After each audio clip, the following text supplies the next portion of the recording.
तो चर्चा की शुरुआत करते हैं। सबसे पहले सत्ता पक्ष की बात करें।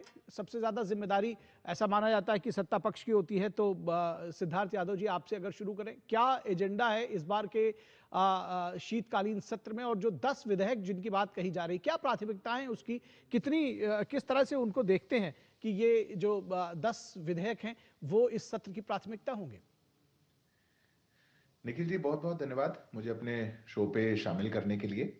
निश्चित तौर पर सदन का कोई भी सत्र हो वो देश के लिए एक बहुत महत्वपूर्ण सत्र रहता है, क्योंकि है जहां पर जनता से जुड़े हुए विषयों को लेकर के उठाया जाता है, जनता की सुगमता के लिए कानून बनाए जाते हैं और देश को सुचारू रूप से चलाए रखने के लिए कार्रवाई की जाती है।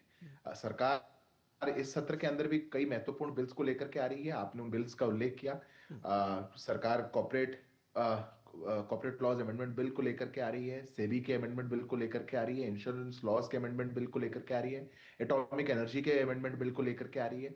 ऐसी महत्वपूर्ण बिलों के बीच में जिनका कोर एजेंडा या कहा जाए कि मूल भावना ईज ऑफ डूइंग बिजनेस और ईज ऑफ लिविंग, दोनों ही बातों को प्राथमिकता देते हुए भारत जिस प्रगति की राह पर आगे बढ़ रहा है वो राह और आगे बढ़ सके, ये ऐसा हमारा एक एजेंडा है। और दो जो हमारे पुराने पिछले सेशन के जिन पर पारित होना है, जो सेलेक्ट कमेटी के पास भेजे गए थे, ऐसा एक जन विश्वास बिल और दूसरा इंसॉल्वेंसी एंड बैंक्रप्सी कोड के जो अमेंडमेंट का बिल था, स्टार्टअप्स को सुगमता देने के लिए और जन सामान्य को सुगमता देने के लिए, ये भी सरकार की प्राथमिकता पे है।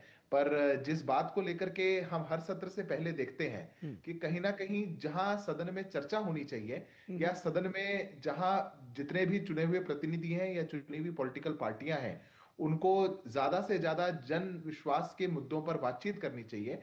हम आशा करेंगे कि पॉजिटिव नोट पे ये सत्र शुरू हो और किसी प्रकार का सदन को हॉस्टेज बनाने का या किसी प्रकार का अपना एजेंडा फैलाने का ऐसा एक प्रयास ना किया जाए तो ज्यादा बेहतर रहेगा। जी।